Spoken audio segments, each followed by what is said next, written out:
¿Qué tal, benditos hermanos y hermanas en Cristo Jesús? Que la bendita gracia de Dios Todopoderoso, ese bendito regalo, esa bendita dádiva que Dios nos trajo por medio del amor y del sacrificio de nuestro Señor Jesucristo, valoremos esa riqueza, la guardemos, porque no es por obras por lo que nosotros nos vamos a salvar, sino por fe y por guardar este bendito depósito que cada uno recibió cuando se nos habló por medio de esta bendita palabra de verdad, para que entonces podamos ejercer todo mandamiento mediante esa gracia y la paz, la amistad con Dios esté con todos ustedes, sobre todo en estos tiempos peligrosos, proféticos, en estos tiempos de gran tribulación. Estemos nosotros en la tierra de Gosén, estemos nosotros protegidos de toda plaga. Son los deseos de Dios por este su siervo. Y para ello tenemos la riqueza, la misericordia y la paciencia de Dios. Tenemos esta riqueza que es esta verdad, esta bendita palabra, para no ser engañados, para hacer frutos dignos de arrepentimiento y esperar el rescate para que Dios no nos deje en la gran tribulación. Son los deseos de este su siervo, a todos los suscriptores, a todos los seguidores, a todos los que daban un seguimiento y ya no lo dan más. He orado para que Dios los traiga de regreso a sus pies y los humille. Por los que estén predestinados para encontrar esta bendita enseñanza el día de mañana, por este medio o por cualquier otro medio santo puesto por Dios y no por el hombre. He orado por todos los que están en México, en Estados Unidos, en España, en Ecuador, en Perú, en Colombia, en Puerto Rico, en Chile, en la India, en Argentina, en Venezuela. Así me pongo a los pies de Cristo Jesús para continuar con la enseñanza número 66 del Evangelio de San Mateo, capítulo 24, versículo 37. Vuelvo a repetir, San Mateo, capítulo 24, versículo 37. Vimos con esta verdad las señales de antes de la destrucción del mundo, de antes del juicio final. Y estamos viendo, bendito hermano y bendita hermana, que estos tiempos, con todos los simbolismos y con toda la conducta y los eventos que se están dando lugar a nivel mundial, tanto en la iglesia como fuera de la iglesia, sabemos que estamos en estos tiempos. Así que prosigamos, que el día y la hora nadie lo sabe, de la llegada de Cristo Jesús. Pero sí nos deja, como el árbol de la higuera, señales. Una de ellas es esta que vamos a ver. Más, en los tiempos, como en los tiempos de Noé, así será la venida del Hijo del Hombre, en los tiempos de Noé. Entonces yo ayer hacía un pequeño resumen que ya no profundicé, bendito hermano y bendita hermana, para volver nuevamente a decirle lo que dice la bendita palabra, la bendita Biblia, que ayer le explicaba de los 10 patriarcas, ayer le explicaba de los 2 pueblos, de la desobediencia, y que en los tiempos de Noé, toda la descendencia que era de Dios, que había salido del hijo de Adán y Eva llamado Set, toda esa descendencia pecó menos uno en los tiempos de Noé, menos uno, llamado Noé. Y así, cuando Dios llamó a Noé y le dijo que no contendería su espíritu con el del hombre para siempre, porque ciertamente él era carne, Y ahí en ese versículo, cuando pecaron, es lo mismo el día de hoy. La palabra contender es discutir. Y Dios nos utiliza hoy a nosotros como instrumentos, primeramente a Cristo. Por eso Cristo Jesús, con los fariseos, no contendía, no discutía, se alejaba. La enseñanza era para sus discípulos, porque ciertamente ellos eran carne, no eran espirituales. Y recuerde, Dios es espíritu, bendito hermano y bendita hermana. Y todos los que se acercan a Él deben de ser seres espirituales. Porque tanto este camino como esta lengua no se puede entender a la carne, no se puede entender siendo terrenal. Se puede entender únicamente siendo espirituales. Por eso Dios mandó a su Hijo para que nosotros por fe sepultáramos la carne, al hombre pecador, el viejo hombre, y por fe nos resucitara ese espíritu que estuvo dormido o muerto durante mucho tiempo y poder entrar por la puerta del redil a escuchar y a entender mediante la presencia de Dios este bendito lenguaje. Así que, de igual manera, el día de hoy, todos aquellos, incluyendo a este servidor suyo, si yo peco, me convierto en carne y dejo de ser un ser espiritual. Y más, si alguien me trató de redarguir, de corregir, de exhortar, y yo fui necio en mis razonamientos o en el engaño de Satanás por otra doctrina que no es la de Dios, y me aferré porque me gustó que me rascaran el oído, entonces Dios deja de darme la palabra, ya no contiende. No contenderá mi espíritu con el del hombre, porque ciertamente él es carne. Así que en el momento en que transgredieron la ley, se convirtieron en seres carnales en aquel entonces. Ahora, Noé era el único justo de toda esa generación, el 10º patriarca. Todos se habían desviado a hacer el mal. Ahora bien, en el amor de Dios, Dios le reveló a Noé, en su ira, los planes proféticos que tenía para destruir a todos aquellos que se burlaron, a todos aquellos que transgredieron la ley, y llamó a Noé. Y muy importante, porque Dios no desampara a un justo, hermano. También en estos últimos tiempos, quiero decirle que ya vimos, ojalá usted que va dando un seguimiento se haya dado cuenta de que proféticamente en estos tiempos, la apostasía, muchos entran por la puerta ancha. Muchos maestros se amontonarán. Ya lo vimos con la palabra a los que van dando un seguimiento. Pero los pocos que quedamos a nivel mundial, en la cruz, en el temor y en la integridad, los poquitos, nunca nos va a desamparar Dios. Dios no desampara un solo justo. Así esté lleno el planeta Tierra de maldad, iniquidad y de impiedad por su pueblo, Dios no desampara a un justo. Así, bendito hermano y bendita hermana, Noé no lo desamparó, y por Noé se tomó Dios la molestia y el trabajo de decirle que trabajara en una obra para preparar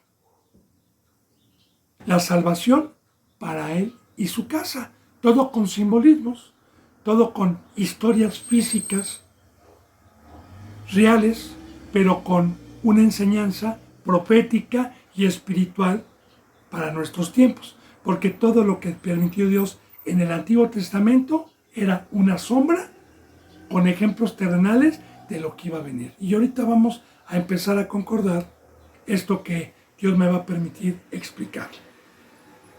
Ahora bien, Noé tenía 500 años cuando Dios lo llamó, por ser justo, para preparar el arca, y le habló de un diluvio, le habló de una destrucción. Así como hoy Dios y Cristo nos están hablando de terremotos, de pestes, de hambres, que el amor del hombre se enfriará. Así como Dios nos está diciendo que viene un caos, que viene a mudar, que viene a oscurecerse el sol, la luna, que vienen a caer las estrellas, el sol y la luna, que viene a destruir todo. Y bienaventurado el que entiende, hermano y hermana, el mensaje. Porque Noé, dice la palabra, que con temor y temblor se dedicó a preparar el arca. Ahora, meditemos la sombra.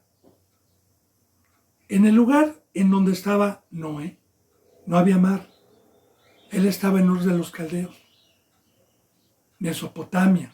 Sí, ya lo había mandado llamar Dios, pero no había mar. El mar más cercano estaba a 92 kilómetros geográficamente. Ahí en algunas Biblias están los mapas de la antigüedad y donde habitaba Abraham.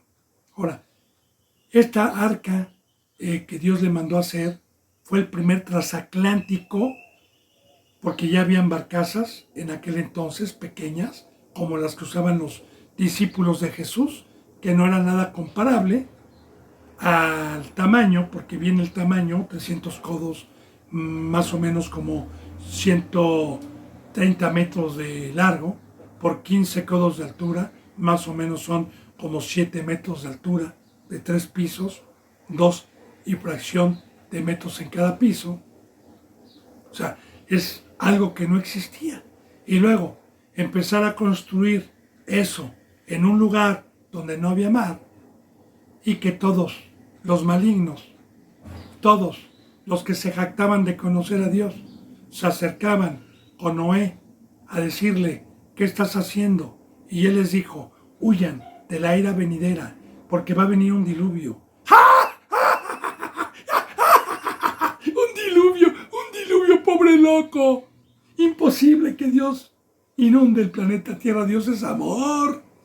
¿Y cómo va a inundar todo? Así también hoy, cuando hablamos de que va a haber un juicio, de que viene una gran tribulación, ¡ah! Eso viene desde hace mucho tiempo, eso se viene escuchando, Dios es amor, no es cierto. Ahora, Noé también profetiza la apostasía del día de hoy, porque así tendrían que estar los tiempos para saber que Cristo Jesús viene. ¿Cuántos? Yo le he dicho siempre en cada enseñanza, ¿cuántos cristianos conoce consagrados que estén en la cruz los 365 días del año, muertos totalmente al mundo y entregados para esta bendita obra? ¿Cuántos conocen que lunes, martes, miércoles, jueves, viernes, sábado y domingo estén con temor y temblor, consagrando su vida en la obra de Dios? ¿A cuántos conoce que prediquen que aquí somos extranjeros, peregrinos, gente de paso, advenedizos, que aprovechemos bien el tiempo? ¿Cuántos conocen que no tienen una obra en el mundo y que están consagrados? Por eso es otra señal, bendito hermano y bendita hermana, es otra señal, porque Noé va a representar a los poquitos siervos que queden edificando hoy la casa, el templo, que es con lo que nos vamos a salvar, porque ahorita lo vamos a concordar. Ahora bien, cuando le dijo, hazte una arca, porque yo voy a destruir con un diluvio, Noé, con temor y temblor, preparó el arca. Y ahí viene en Génesis, cuando Noé nunca había construido un arca, no tenía especialidad, no tenía conocimiento. Noé, antes de ser llamado, pues vivía en Ur de los Caldeos. Noé, antes de ser llamado, fue el 10º patriarca, conocía los mandamientos de Dios, pero nunca había hecho un arca, jamás. Entonces, él nunca le dijo, Señor, pero yo nunca he hecho un arca, yo nunca, sino que dijo, con Dios todo es posible. Ahora, muy importante, para poder hacer nosotros hoy la casa, el templo en que nos vamos a salvar, debemos de escuchar el consejo de Dios y no nuestros razonamientos.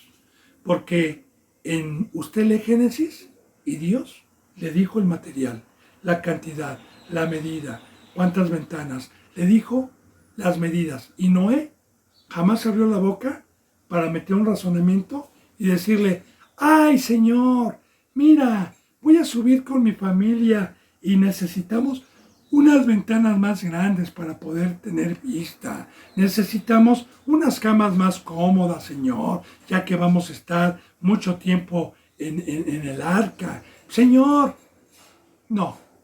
Noé no abrió la boca y Dios le dio cómo construirla, la hombrea, la madera, el tipo de madera que tenía que usar, todo, un instructivo. Y Noé, en esos 100 años, porque la terminó a los 600 años de edad, eso lo dice en la Biblia, no lo digo yo. A los 500 empezó, a los 600 terminó el arca. Imagínense 100 años de burlas, 100 años de decirle loco, 100 años de estar Noé diciéndoles que iba a venir un diluvio, 100 años de estarse burlando. Y que Noé no les hizo caso a esos locos. Ya imagino, vente, no seas tarado, en el mar la vida es más sabrosa, vente a esta obra, vente a trabajar acá, vente acá comemos bien, acá tenemos vino, acá tenemos pachangas, vente loco, ¿qué haces ahí fanático? ¿Qué haces ahí tarugo en eso? Así igual el día de hoy. Se lo digo porque me ha pasado. Baja de la cruz, le decían a Cristo, y sálvate a ti mismo.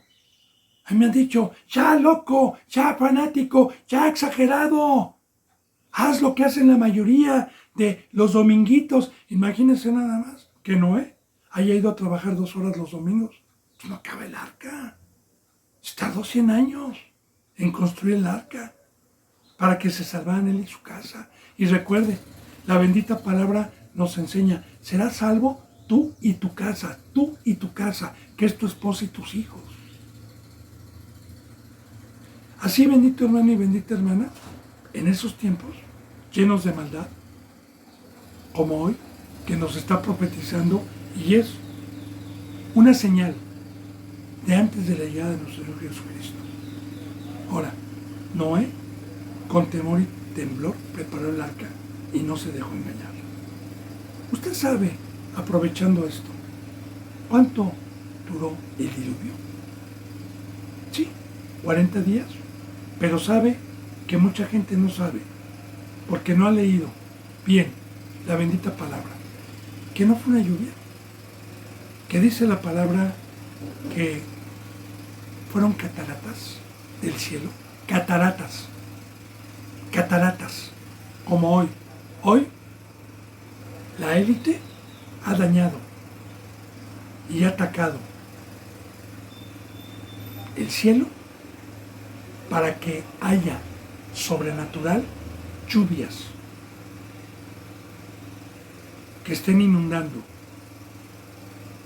como este ciclón Milton, que va a devastar Florida y 11 ciudades van a quedar bajo el mar. Bajo el mar. ¿Y qué? Lo que está pasando en México, en Europa y en varias partes del mundo ya no es normal.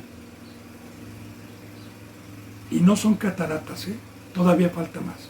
También dice que Dios abrió todos los pozos de abajo de la tierra, no nada más las cataratas, sino toda el agua que está en el subsuelo, para que saliera también. Usted sabe, meditando, yo se lo doy como enseñanza con todo amor. Usted sabe que en el momento que yo, por ejemplo, imagínese un tinaco de 5,000 litros, que usted desde arriba lo tire en un área de 1 metro por 1 metro y que aparte abajo salga otro chorro de agua, imagínese el movimiento, no, yo me imagino como los huracanes de categoría 5, como hacen el mar, peor todavía, el movimiento del agua. Porque fueron cataratas, no fue lluvia, fueron 40 días que Dios tuvo los cielos abiertos. Imagínense si Noé hubiera construido el arca a su razonamiento. Imagínense el arca, yo me imagino el movimiento, todo con enseñanza, El movimiento de que esa arca no se hundió, ni tampoco la furia del agua destruyó el material con que estaba hecho. ¿Con qué enseñanza? Bueno, en el discipulado y en el ministerio, Dios me va enseñando este bendito camino, me va enseñando a edificar, me va enseñando esta bendita obra. Y Satanás y la tribulación que hay hoy y el engaño espiritualmente no pueden hundir a los que son sumisos, a los que son mansos, a los que tomamos el ejemplo primeramente de Cristo y de todos aquellos varones que Dios nos pone como ejemplo. ¿Sabe cuánto tiempo duró en bajar el agua? No fueron 40 días. 40 días llovió. Pero una vez que dejó de llover, ahora, ¿sabe usted cuánto tiempo tardó para bajar el nivel del agua y que el arca tocara tierra en un monte? En el monte Ararat. ¿Usted sabe cuánto tiempo? Lea la Biblia, 1 año. 1 año estuvo Noé con su familia arriba, hasta que mandó una paloma, primero un cuervo que no regresó, que todo tiene simbolismo, y luego una paloma que fue y volvía, y la última vez que fue, regresó con una rama de olivo. Que todo tiene simbolismo, el olivo y todo, pero ahorita no me voy a profundizar. Para saber que ya había tocado y podían descender del arca. Bueno, cuando Noé y su familia bajaron, sus 3 hijos, con sus 3 nueras y su esposa, no había nadie en el planeta Tierra. Todo lo había destruido Dios. Todo. Y se volvió a llenar la tierra por medio de Sem, de Jafet, Cam y Sem. Que fueron los 3, o Sem primeramente, Jafet, o Sem, Cam y Jafet. Los 3 hijos de Noé, en orden. Sem, Cam y Jafet. Se multiplicaron y llenaron nuevamente la tierra. Pero bueno, entonces nos está dejando una señal de la apostasía, una señal de que nadie quiere creer en la locura de la cruz, en la locura de que Dios nos hizo y nos diseñó para una obra, no para la que hay allá, sino para la obra del amor, la obra de la reconciliación, la obra de dar testimonio de Él. Y para ello nos compró a un precio muy alto, no con oro ni con plata, sino con la preciosa sangre de Cristo Jesús, para que fuéramos esclavos, para que fuéramos sirvientes todos los días. Pero, ok, no está así el día de hoy. Por eso, bendito hermano y bendita hermana, es otra señal más de que Cristo Jesús viene. Ahora, fíjense bien lo que dice. Mas en los días de Noé, así será la venida del Hijo del Hombre. Fíjense bien, porque como en los días de Noé, antes del diluvio, estaban comiendo y bebiendo, casándose y dando en casamiento hasta el día en que Noé entró en el arca. Ahora, vamos a ver. Tenemos, para poder entender este versículo, bendito hermano y bendita hermana, 2 mesas, 2 comidas. La del diablo, que es la de la carne y los deseos de la carne, y la de Cristo Jesús. 2 señores, un alimento espiritual, un alimento de carne. De igual manera, podemos concordar cuando Dios sacó al pueblo por medio de Moisés de una esclavitud de 430 años y los sacó, y cuando Moisés subió por las tablas de la ley, el pueblo hizo un becerro de oro y dice la palabra, ponga atención, se sentó a comer y a beber. Se sentó a comer y a beber. Ahora, la comida de Satanás, el árbol de la ciencia del bien y el mal. La comida del diablo, bíblicamente, y la comida de Cristo. Romanos dice así, que uno es esclavo de la voz que escucha y le obedece, sea para el pecado o sea para la justicia. Y ese es un alimento. El escuchar una palabra y el tomarse la acción de hacer la obra, nos trae un alimento de veneno o un alimento de vida. Y dice la bendita palabra que no nos embriaguemos donde hay disolución, que antes seamos llenados del Espíritu Santo. Porque así como los reyes tienen una mesa y los reyes tienen vino y tienen comida, uno decide dónde sentarse. Otra cita bíblica más para poder concordar y profundizar. En los tiempos de Daniel, que fue finalizando los reyes, la era de los reyes, la época de los reyes, cuando el rey Acab fue ejecutado, sacado los ojos, Jezabel, y fueron llevados a Babilonia, fue Daniel y los que se conservaban en rectitud ante Dios, que Dios los protegió, y cuando llegaron, Dios los probó. Cuando llegaron con el rey de Babilonia, Nabucodonosor, porque el rey dio la orden al eunuco que se les alimentase de la comida especial de la mesa del rey. Solamente a Daniel, no a los que iban a deportar, solamente a Daniel y a sus. Y todo tiene enseñanza, todo tiene un trasfondo, porque Daniel pidió y rogó al eunuco que no lo obligara a comer de esa mesa, que él tenía una comida de legumbres, como las ovejitas, comemos hierba, y la hierba hoy es la verdad, es la palabra de Dios. La otra mesa son manjares, porque en la mesa de un rey hay manjares que se antojan, porque en la mesa del rey Nabucodonosor había manjares y había vino. Había una mesa de un rey. Así también Satanás trae manjares. Por eso dice desde el principio que el árbol de la ciencia divina era codicioso, deseoso para comer.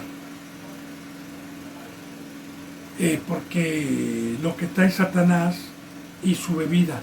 ¿Cuál es su bebida? ¿Cuáles son las dos copas? Porque es muy importante decirle también, que aquí dice, se sentaron a comer y a beber, o estaban comiendo y bebiendo. La comida del diablo es la obra, son los deseos de la carne, son las riquezas, es todo lo contrario a la cruz. Y la bebida, los reyes siempre tienen copas. Jesús tiene una copa, Satanás tiene una copa. La copa representa la de Cristo o la de Satanás, una consagración. La copa representa un vino tinto rojo, representa la sangre de Cristo Jesús y también el pacto de Satanás. Porque tomar de la copa de Satanás es, soy tu dueño y vas a hacer mi obra en Egipto. Y a cambio te voy a dar riquezas con un engaño, para que dejes la obra de Dios y dejes de hacer el arca y dejes de estar en la cruz. Así que la copa que ofrece Satanás quita los sentidos espirituales. Como dijo Pablo en Corintios, pero me temo que como la serpiente engañó con su astucia los sentidos de Adán y Eva, de alguna manera sus sentidos también se han extraviado de la sincera fidelidad a Cristo Jesús. Sabemos en la ciencia del mundo, en la doctrina del mundo, que cuando una persona toma vino y se emborracha, perdemos sentidos. Los sentidos que tenemos en el cuerpo humano, que es la vista, el oído, el tacto, el gusto y el olfato. 5 sentidos. Así cuando uno toma copitas de más, puede perder el gusto, el tacto, el oído a un 60-70% y hacer desbarajustes y no darse cuenta y aún perder la vida. Poniendo el ejemplo físico, con parábolas. De igual manera, el día que Cristo Jesús nos resucitó, nos dio una vista espiritual, un oído espiritual, un tacto espiritual, un gusto espiritual para poder comer esta comida. Y así también, cuando nosotros llega Satanás y nos dice, un tequilita nada más, hombre, y luego te vas, una copita nada más, no te va a pasar nada si comes este árbol, hombre. No te va a pasar si hoy no vas a la congregación, hombre. No te va a pasar nada si aceptas este trabajo, hombre. No te va a pasar nada si metes a tus hijos y los das a Moloch, hombre. No te va a pasar nada. Y en el momento que yo aceptaba la primera copita cuando era alcohólico y me decían una y te vas, nada más me decían, una no es ninguna, hombre, la segunda ya te vas. Que, bueno, y a la segunda ya no me podía ir. A la segunda ya me había yo entonado, ya había perdido yo algún sentido para seguirme embriagando y terminar borracho.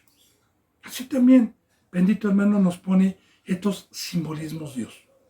Entonces, sentarse a comer a la mesa del diablo y a beber es como los cristianos están hoy, como en los tiempos de Noé. No estaban haciendo el arca, estaban en otra comida, estaban en otra obra. Entonces, estaban comiendo y bebiendo, ok. No, aquí estamos en la verdad, somos salvos, Dios es amor, ok. Y hasta casándose, porque hoy también hay matrimonios, como si nada, hasta el día que no entro en el arca. Y nos está hablando de la llegada de Cristo, hermano, porque esto que Dios permitió en el Antiguo Testamento es una sombra de lo que va a venir.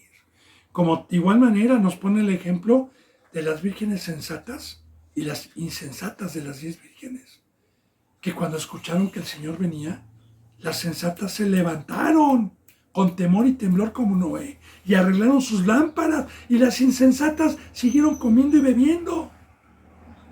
Pero cuando vino el Señor, ya era tarde, y las otras pedían, rogaban, denos aceite. No, porque nos puede faltar a nosotros. Vayan y compren a donde estuvieron, en sus congregaciones. Vayan y compren. Y no entraron las vírgenes insensatas. De igual manera, bendito hermano y bendita hermana, cuando Noé entró con su familia y se cerró la puerta del arca, la única puerta, ya me imagino cómo han de haber venido corriendo desesperados cuando empezaron a ver que llovía cataratas del cielo, y que en aquel entonces, aprovecho para decirle también, que nunca había llovido de arriba de los cielos. Toda hierba y todo árbol se conservaba con vapores que ejercían de la tierra, vapores de agua húmedos, pero no había llovido. Entonces, cuando vieron, fue demasiado tarde. Así también, la palabra dice que muchos, aún viendo lo que está ocurriendo, los principios de parto, y como le dije, bendito hermano y bendita hermana, usted, acuérdese lo que le voy a decir, 2, 3 días, para que usted se empiece a dar cuenta y empiece a temblar de los destrozos, de lo que nunca había pasado y de lo que a partir de ahí se va a generar, como le dije, a finales de 2024 y principios de 2025. Bueno, entonces, porque como en los días de Noé se estaban casando hasta el día que no entró al arca, y no entendieron. Y mire, hermano, le voy a decir, para poder tener entendimiento se necesita no pecar. Para poder tener entendimiento y entender este lenguaje, se necesita ser un ser espiritual, no de carne. Por eso, la palabra de Dios dice, no contenderá mi espíritu con el del hombre para siempre. Por eso la palabra nos dice que no le echemos perlas a los cerdos. Porque yo, antes de conocer esta bendita palabra, me desesperaba con los impíos, con los inicuos, y les decía, pero ¿por qué no entiendes? Así que Cristo Jesús también nos da una enseñanza que una vez se desesperó y dijo, ¿por qué no entienden mi lenguaje? hasta que comprendí, bendito hermano y bendita hermana, que este lenguaje se entiende para los seres que son espirituales. No para cualquiera que diga que es cristiano, que va a la palabra, que escucha la palabra y que lee la Biblia. No. No. Porque hay muchos que tienen esa doctrina y piensan que son cristianos. No. El cristiano que está en la cruz, que no peca, que es recto, que está fuera del mundo, que guarda los mandamientos de Dios, es el que puede entender y el que puede ver el peligro en que ya estamos y puede comprender proféticamente los tiempos de los principios de Dios de parto. Ahora, Noé les estuvo diciendo y no entendieron. Como le dije, por eso sabemos que Noé estuvo exhortando, amonestando, redarguyendo, corrigiendo y no entendieron. Hasta que vino el diluvio, pero demasiado tarde. Así también, toda esta gente que entre mañana y pasado mañana van a quedar bajo el mar. Y toda esta gente que después de los desastres naturales o de una pandemia o de las guerras llora, pues demasiado tarde, pero no entendieron. Porque yo ya le he dicho, bendito hermano y bendita hermana, aquí, todo el tiempo que Dios me ha permitido, se ha tratado de llevar el Evangelio, tanto a los que no lo conocen como a los que los conocen, que son pecadores, para que se arrepientan y no entienden. Recibimos groserías, burlas, rechazos, aborrecimiento. Por eso yo le digo, no puedo cambiar la ira de Dios, los principios de Dios de parto, lo que está aconteciendo. Y no entendieron, y se los llevó a todos el diluvio. Así será también la venida del Hijo del Hombre, como ya vimos. Viene a destruir todo, viene un fin. Viene a quitar la iniquidad, la impiedad. Viene a quitar el pecado. Así, cuando Cristo Jesús venga, viene por el trigo a ponerle en su granero, como Noé y su familia. Y viene a dejar en el fuego a todos aquellos que no dieron un fruto. Así será la venida del Hijo del Hombre. Solamente los justos se van a salvar. Y, vuelvo a repetir, una señal que nos manda Dios, una señal que nos manda Cristo, para saber que estamos en los tiempos de Noé. Dice, entonces, en aquel entonces, estarán dos en el campo, el uno será tomado y el otro será dejado. Parábolas, porque yo sí le puedo decir, no es el 50% y el 50%. Yo sí le puedo asegurar, bendito hermano y bendita hermana, que todos los que se jactan de llevar un cristianismo, de ser cristianos, y están engañados de que van a ser salvos, oiga lo que le voy a decir. El 94% o quizás más estén engañados. Así se lo digo. ¿Qué dice la bendita palabra en el Nuevo Testamento sobre la llegada de Cristo? ¿Y hallará fe el Hijo de Dios cuando venga en su gloria? Muy poca, muy poca. Así que esto es un simbolismo, no es el 50% y el 50%. Entonces, es simbólicamente. Y también, aquí lo que vamos a ver y que nos deja Dios y Cristo Jesús es para que no lo engañen, como en la mayoría de las doctrinas que se agencian y usurpan un lugar que no les corresponde, diciendo que son cristianos, porque en esas congregaciones se enseñan que la salvación no se pierde, que todos van a estar en la vida eterna. Y aquí nos va a enseñar lo contrario. Dice aquí, entonces estarán dos en el campo. ¿Qué representa el campo? ¿Cuál es el campo? El campo es el Edén, el campo es el paraíso, el campo es lo que perdió Adán y Eva. porque desde un principio simbólicamente el campo era un huerto, que Dios les había encargado cuidarlo y comer de todo árbol que les estaba permitido comer. De igual manera, en este pacto, bueno, en el primer pacto, como una sombra de lo que iba a venir, el campo era la vid, eran los campesinos, los que se dedicaban a la agricultura en el pueblo de Dios, como una sombra de lo que iba a venir. Porque cuando Cristo Jesús vino, nos dio una herencia, nos regresó una obra, que es el campo, y el campo es ir al mundo, el campo es ir a sembrar, el campo es ir a llevar el evangelio. Como dicen Corintios, como dijo Dios por medio de Pablo. ¿Quién es Pablo? ¿Quién es Apolos? No somos nada. Uno es el que siembra, y otro es el que riega. Claro, hablando siempre espiritualmente, porque el sembrar es llevar el evangelio y el regar es dedicarme a exhortar, a amonestar, a corregir, a enseñar a la ovejita. Ese es el campo. Ahora, fíjese bien, aquí, yo estoy en el campo y hay muchos cristianos engañados que me dicen que están en la obra del Señor por enseñar la palabrita, ¿verdad? Y que sí, los dominguitos nada más. Ok, aquí fíjese bien, pongan mucha atención. Dos estarán en el uno será tomado y el otro será dejado. Aquí estamos hablando del arrebatamiento, hermano y hermana. Muchos pastores, muchos cristianos, cuando venga Cristo Jesús a arrebatarnos, se van a quedar para la gran tribulación. Y ya se lo dije y se lo vuelvo a reiterar.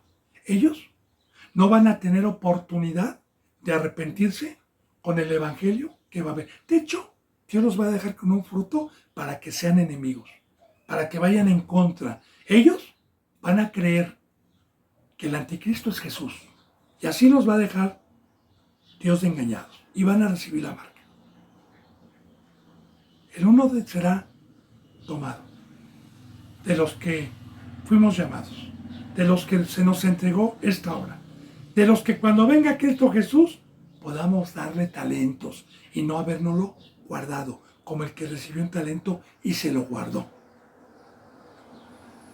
Dice, dos mujeres estarán moliendo en un molino.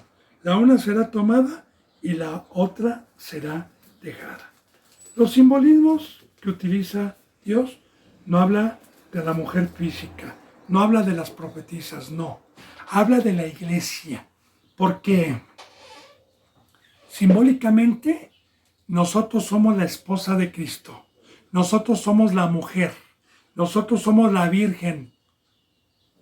Recuerde, las primeras epístolas de San Juan, la epístola 2 de San Juan, y a la señora elegida y a sus hijos.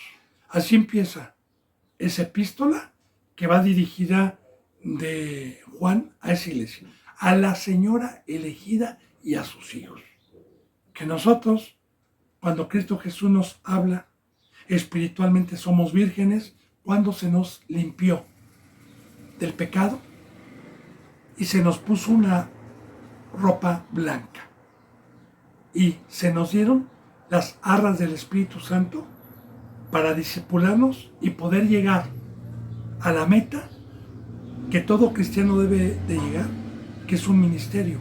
Porque cuando es un ministerio dado por Dios, es cuando nos podemos volver la esposa de Cristo para multiplicar, para evangelizar, para cuidar a sus hijos. Entonces, bendito hermano y bendita hermana, aquí habla de mujeres, habla de las iglesias que hay hoy. Y también fíjese bien lo que dice. Dos mujeres estarán moliendo el molino. Ahora, en el Antiguo Testamento, el maíz se molía en una especie de piedra con otra piedra para poder moler el grano, el trigo o el maíz y que pudiera ser un alimento comestible. Así, ¿qué significa hoy esta parábola? ¿Qué profundiza? ¿Qué nos enseña? Que tanto los que no son de Dios y se disfrazan como los que somos de Dios, ambos trabajamos para preparar comida, ya sea del mundo o ya sea de Dios. Porque el moler, yo por ejemplo, para que pueda entender, no crea que nada más abro la Biblia y doy la palabra así. No, tuve que haber meditado, tuve que haber pedido, tuve que haber trabajado, tuve que haber investigado, tuve que haber revelado, tuve que haber pasado tiempo con Dios para preparar. Y también el moler es que si usted me pide, por ejemplo, una enseñanza sobre la ira de Dios, sobre la oración, sobre la cruz, sobre la salvación, que si se pierde o no, sobre que si Jesús es Dios o el Hijo de Dios, yo tengo que meterme a moler, a estudiar, claro, con obediencia, a preparar un tema, a concordar para que traérselo a la mesa y que usted pueda comer. De igual manera hay mujeres del diablo que preparan y se especializan en escuelas teológicas y les meten enseñanzas del mundo y enseñan a consagrar su vida a una obra que los aleja de la cruz. Pero también trabajan, también estudian, pero para torcer las escrituras. Ahora, aquí habla de las iglesias. Estarán moliendo y la una será tomada y la otra dejada en la gran tribulación. Por eso, ¿qué nos dice Dios? Cuando tenemos este conocimiento y cuando nos está tocando ver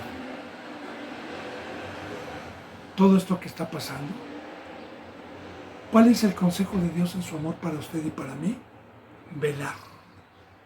Pues, porque no saben a qué hora ha de venir nuestro Señor. Y la palabra velar la voy a profundizar. Velar. La palabra nos habla de que una vez que Cristo Jesús murió y resucitó, empezó la noche. Y Satanás, así lo dice la Biblia, sabe que le queda poco tiempo y se fue a hacer guerra contra la descendencia de la mujer, con los que guardan los mandamientos de Dios. Apocalipsis 12. Apocalipsis 12. Ahora, la noche. La noche tiene dividido en cuatro horarios, conocidos en la Biblia como vigilias. Las 4 vigilias, las famosas 4 vigilias. La primera vigilia de la noche o la primera hora de la noche, en el calendario hebreo, en el calendario original, en el calendario que Dios dejó, porque el que llevamos hoy no es el original, ni hoy es miércoles para usted, para los judíos es otro día, otro año y otro mes. Pero bueno, el verdadero lo tienen ellos. Ahora, las 4 vigilias en el calendario original, el día termina a las 6 de la tarde. Por ejemplo, hoy miércoles, a las 6 de la tarde, terminaría el día miércoles y a las 6 con un segundo iniciaría el jueves. Ahora, la primera vigilia, la parte de la noche, es de 6 de la tarde o de 6 de la noche a 9 de la noche. Es la primera vigilia. La segunda vigilia es de 9 de la noche a medianoche, que son las 12 de la noche. Esa es la segunda vigilia. La tercera vigilia es de 12 de la noche a 3 de la mañana. Y la cuarta vigilia es de 3 de la mañana a 6 de la mañana. Y el amanecer. Termina la noche y viene el amanecer. Ahora bien, nosotros bíblicamente fuimos contratados como atalayas, como vigilantes, para cuidar un tesoro en la noche. Porque estamos en la noche, mas no somos de la noche. ¿Cuál es el tesoro? La joya más especial que el Rey de Reyes y el Señor de Señores tiene, que es la hija de Sión, que son sus ovejas, que son oro, que son plata, que es la mayor riqueza que Dios tiene. Y a nosotros, los que hemos terminado un discipulado, nos ha llamado para cuidar ese tesoro. ¿De quién? Del ladrón, del engañador, del adversario. Pero a mí Dios me dice velar, porque es como aquel que es contratado para guardar un banco o para guardar lingotes de oro en una noche. Y que si yo soy un ladrón y sé que hay una riqueza ahí cuantiosa, yo voy a estar esperando a que el velador se duerma tantito para amagarlo. Por eso la bendita palabra habla de atalayas. Atalaya significa vigilante. Por eso nos dice la Biblia, no durmáis, velar. Por eso, recuerde que Cristo Jesús cuando iba a la cruz, les pedía a sus discípulos que oraran.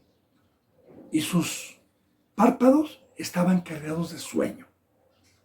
Hay mucha enseñanza. Yo le digo que una enseñanza en especial puedo profundizarla para fortalecer esta bendita enseñanza espiritual que Dios me permite de la verdad.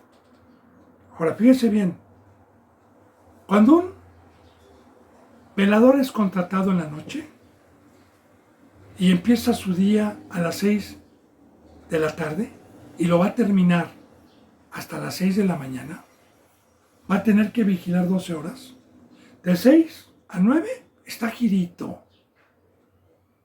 De 9 a 12 se prepara su cafecito, ¿verdad? Pero está velando con su arma. Está cuidando. De 12 a 3 empieza.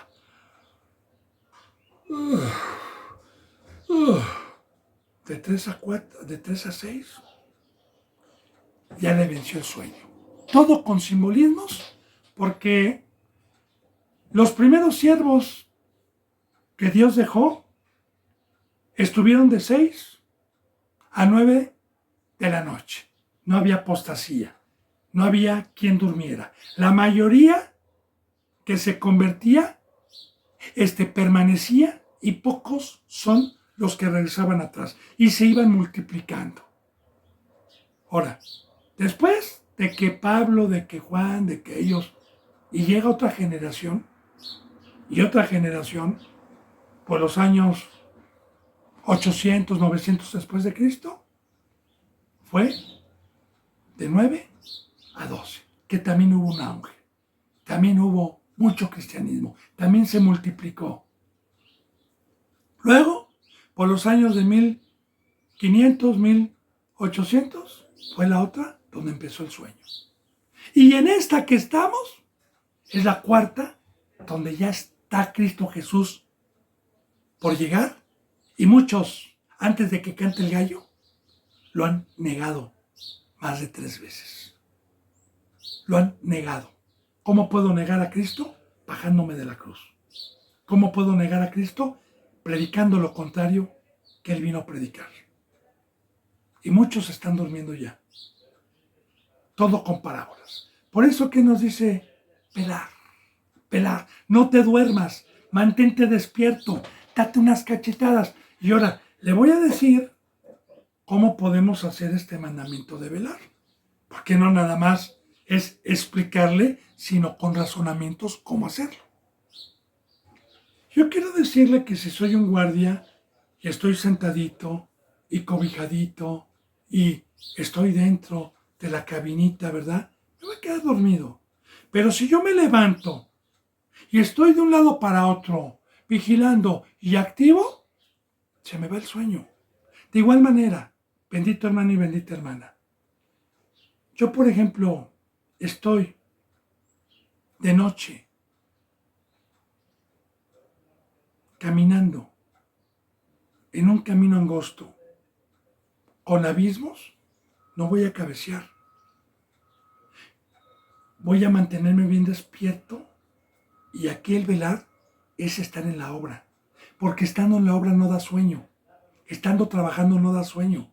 Yo sé que mañana tengo que levantarme temprano a orar, a hacer una oración de 1:30 o 2 horas. Después, subir esta bendita palabra, que la mayoría de las veces es temprano. Yo empiezo generalmente a las 9 de la mañana cada día. Hay veces que lo hago tarde, pero es esporádico.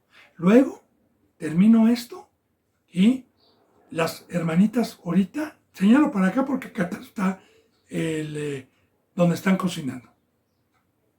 Están ya en una obra ellas, cocinando la comida para todos los hermanos y hermanas. Viene la convivencia y partir el plan fraternalmente. Después de eso, una convivencia, una sobremesa. Después cada una se va a su obra, ya sea a bañarse, ya sea a preparar tema, ya sea a leer la Biblia. Y hoy, por ejemplo, nos reunimos a las 2 de la tarde.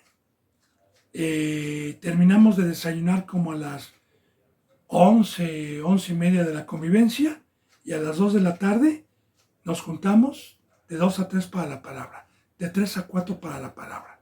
A las 4 se empiezan a preparar los alimentos otra vez nuevamente, y una vez que están los alimentos, terminamos los alimentos, y a las 6 de la tarde tenemos que terminar. A las 6 hay palabra de 6 a 7 y de 7 a 8. Y después que terminamos la última palabra, hay una convivencia fraternal entre los hermanos, para tomar el café, para hablar, para ver noticias. Fraternalmente hay una convivencia y eso nos ha mantenido despiertos. Porque nada más descuidamos una obra y tantito de sueño, se acabó. Entonces, ya le dije que es velar. Por eso, la mayoría están durmiendo. Porque están sentaditos, en reposo y cobijaditos. Ahora, velar pues, ese es un mandamiento, ya Dios me permitió decirle cómo puede velar. Velar pues, porque no sabéis a qué hora ha de venir nuestro Señor. No sabemos. Sabemos que ya la señal de la higuera está. Pestes, hambres, terremotos, el amor del hombre se enfriará. Ya.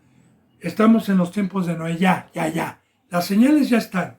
Ahora, ¿a qué hora, qué día, qué mes y qué año? No lo sé. Pero si yo ya estoy en estos últimos tiempos, hermano y hermana, velar. No vayamos a ser como en los tiempos de Noé y no entendieron.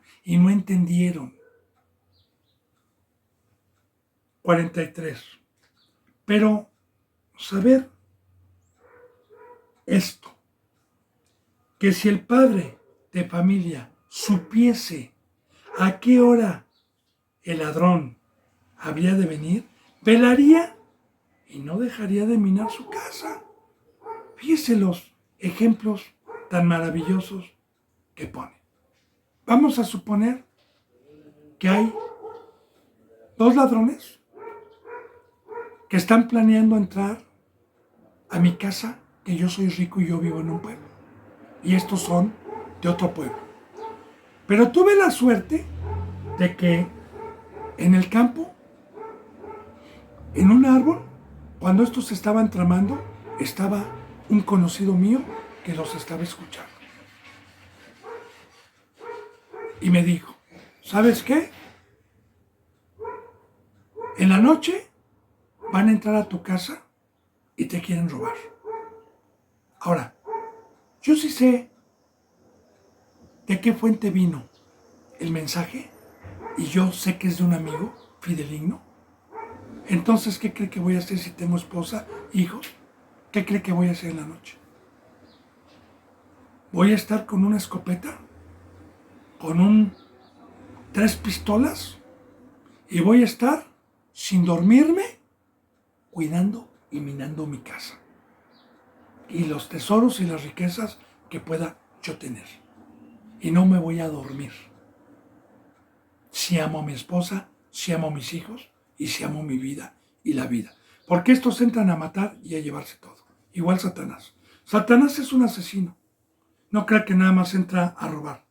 Satanás no vino sino para hurtar y robar lo que nos trajo Cristo Jesús. Estas riquezas, que es la vida y es el oro, la santidad, la pureza. Entonces, ahí está. Mi casa son las ovejitas.